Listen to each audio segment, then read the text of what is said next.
Hey guys, today I'm going to do just a quick, hopefully quick video on how to do set up a works cited page and cite your sources.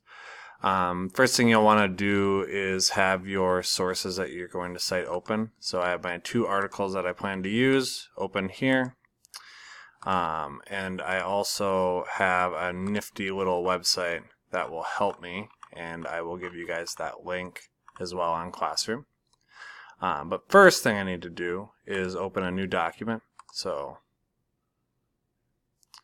And the other thing I like to tell people to do is we always title everything, so we'll call this Big Picture Project Works Cited Page 2019. Okay. Works Cited Page always starts with the first line saying Works Cited. We can also highlight everything by pressing Control A. So every line of our document is highlighted, and we'll go ahead and make that double space right away too. Go to the next space to get ready for the citation and align it to the left, and now we can type as we would normally type. So when we're doing MLA citation, basically what we're doing is we're following a set of rules for formatting, and they're really specific if you've done them before. But if you follow the format, you're basically filling in the blanks. So this website tells you what you need. MLA 8 citing websites with an author. In this case, if we have an author, we need the author's name, the title of the article, the title of the website, the publisher, the date, and then the URL, which is the website right here. Okay?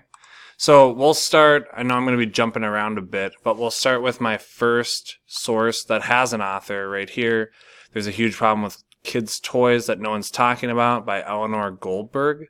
So if I look at my template, which I have right here, I need to start with my author's name, then do my title, and so on. Also, they have a little fill-in and example here for you that you can really use. It's important to make sure you're paying attention to the commas and the periods and the italics, etc. But this is a nice little format that you can use to fill it out. It also gives an image to show you where everything is, including where the publisher is. It's at the bottom of the website. So that's what we'll do. Let's see. We'll start with the author's name. In this case, it is Eleanor Goldberg. So I'm going to start my citation by going Goldberg, Eleanor, period. Then my title was There's a Huge Problem with Kids' Toys that no one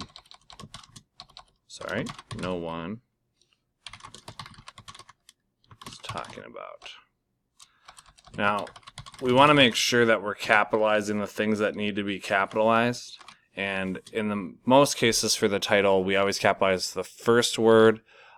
We always capitalize the last word. And we do not capitalize articles, prepositions, or conjunctions, which I know that some people probably just said, what? They're the words like a, with, the, and, or, things like that. If you're unsure if you capitalize it or not, capitalize it. But it's a good habit to get into to look things up if you should or should not capitalize if it's a preposition, etc. The next thing, according to this website, that we need is the title of our website, and then we'll need our publisher.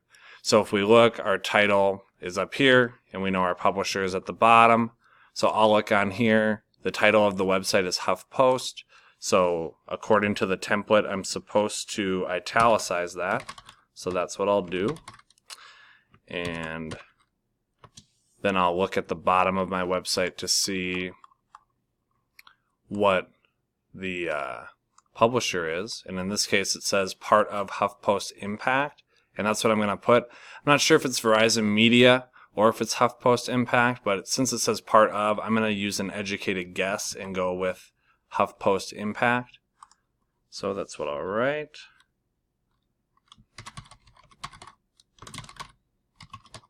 Okay, comma, and then we just need our published date, which is at the top. In this case, it was published on the 10th of May in 2017, but they did update it a couple days later. So I'll put the updated date just for accuracy. So we would do day, month, year, and then the last thing we need is our URL. So I just take that directly from the website, put that on here. Now it made a new line, and a lot of people want to try to mess with it and move it up. Just leave it. It's all one word in this case. The way the doc sees it is one word. The only thing we'll want to do is remove the blue hyperlink. So you just hit remove link. And all I did is clicked in here. That pops up. Remove it. Now, I would want to do all of my citations and then format them. In this case, I only have one, and I'll just quickly format it so you can see what they'll look like while they come in order. We want to do a hanging indent, and a lot of people will try to tab this in, but you can actually just highlight your whole citation, go to Format, go to Align Indent, and then Indentation Options. It is a special indent called Hanging. I know that seems like a lot of steps, but it saves you a lot of headache with all the tabbing. And then if we were to change this, it'll stay this way. And you'll see when I add another citation why it's important we have that hanging indent. Okay, so that was with an author. Now, the thing a lot of people are going to say is, what if my article does not have an author? Well, I have news for you. If you scroll down, there is another example of what you do without an author. And basically, in MLA, the gist of it is, whatever you are missing, you leave out. Okay?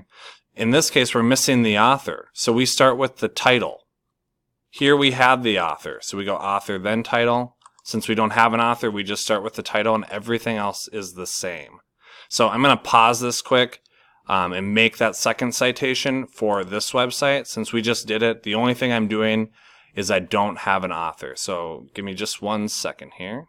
Okay, as you can see, I started making my citation. I got my title, which I just put in exactly as it's shown with the little apostrophes here and the colon. I put all that in because it's the title. I capitalized it correctly. I have my company, or excuse me, my website, which is at the top, CBC. And then the thing that people might have questions about is, again, that publisher. So I was just going to show you guys the bottom. Once again, the very bottom, I have this 2019 CBC/radio-Canada. That would be what I would write for my publisher.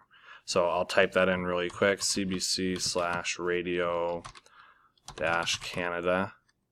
I don't need the year because it's just the year of the company, not the name of the company. And then it was published on, I believe, January 5th, 2018. Okay, comma, and then the last thing I do is I have my URL. This is a big URL, so we'll see what happens. It's a couple lines, but again, we'll fix it with the hanging indent. Remove my hyperlink, highlight the whole thing, go to Format, Align an indent, Indent Options, Special Indent, Hanging, Apply. So you only need 2 sources. If you have more, of course, put them in, spot any typos. And once you have them, you only have one thing left to do. A works cited page should be in alphabetical order by the first word or name, regardless of what it is, in alphabetical order here. So we would take wasted, because it comes after G in the alphabet, and we would actually copy that, paste it down here, remove our hyperlink again, and we have successfully created our works cited page. This is what will come at the end of your research report. We also want to make sure we have a period at the end. And this is what it would look like. If you had 3 citations, you put a third one. If you had 4, you'd put a fourth one, and so on. Once again, I will link this on Classroom, and this is a great resource. If you have a book or an article or anything, there are all sorts of guides on this website for you to use that are really clear, and I like it. So, yeah, I hope this was helpful, and I'm sorry this video is so long, and yeah, have a good day.